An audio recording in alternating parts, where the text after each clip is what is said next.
በሕማማት የተደሰተ ሰው በትንሣኤ ሊያለቅስ ይገባዋል ይላሉ 318ቱ ሊቃውንት በፍትሐ ነገሥት ሲናገሩ። ድግስ የለም በዚህ ሳምንት።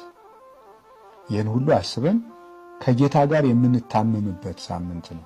ከክርስቶስ ጋር የታመመ ሰው ከክርስቶስ ጋር ይነሳልና። እነዚህ ሕማማትም ለእኛ ክብሮቻችን ናቸው።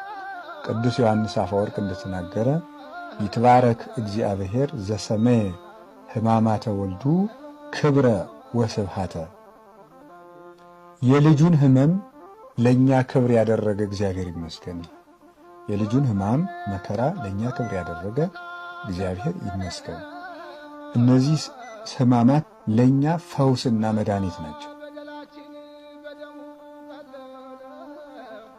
ወተወክፈ ሕማማተ እንተምሉ መድኃኒተ። ቴዎዶስዮስ የሚባል ሊቅ ሲናገር በሃይማኖተ አበው ድህነትን የተመላ ሕማምን ተቀበለ ይላል። ድህነትን የተመላ ሕማምን ተቀበለ። በተቀበላቸው ሕማማት ውስጥ ድህነት አለ፣ የሰው ልጅ መዳን አለ። ሲታሰር